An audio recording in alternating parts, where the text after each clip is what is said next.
ഈ ശബ്ദം എവിടെ നിന്നാണ് വരുന്നത്? പെട്ടെന്ന് എല്ലാവരും നോക്കി നിൽക്കേ മിട്ടു ആ മരത്തിൽ വന്നിരുന്നു. നിന്റെ ഈ ദുഷ്ടത കാരണമാണ് എന്റെ കൂട് തകർന്നത്. അത് കാരണം എന്റെ ജീവനും നഷ്ടമായി.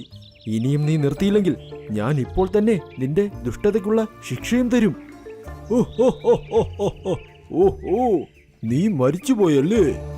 ഇപ്പോൾ എന്റെ മുൻപിലുള്ളത് നിന്റെ ആത്മാവും.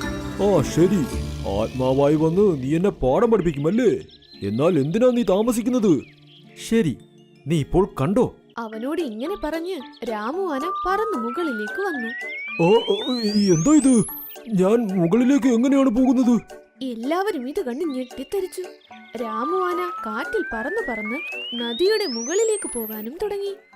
ഞാനിപ്പോൾ നിന്നെ വെള്ളത്തിലേക്ക് മുക്കാൻ പോവുകയാണ്. നീ അതിന്റെ അകത്ത് കിടന്ന് ചാകും. അയ്യോ വേണ്ട മിട്ടു, മിട്ടു എന്നോട് ക്ഷമിക്കൂ, മാപ്പ് തരൂ. ഞാൻ ചെയ്തത് വളരെ വലിയ തെറ്റാണ്. ഞാൻ നിന്റെ കൂട് തകർത്തത് വളരെ വലിയ തെറ്റായിപ്പോയി. നീ പറ, ഞാനെന്തിനു നിന്നെ വെറുതെ വിടണം?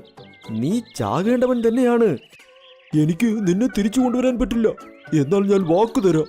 ഞാൻ എത്രയെത്ര പക്ഷികളുടെ കൂടുകൾ നശിപ്പിച്ചു കളഞ്ഞു. ഞാൻ അവർക്ക് എല്ലാവർക്കും പണിത് കൊടുത്തോളാം. ഇനി ഒരിക്കലും ഒരു മരവും ഞാൻ തള്ളിയിടില്ല. പ്ലീസ് എന്നെ വെറുതെ വിടൂ.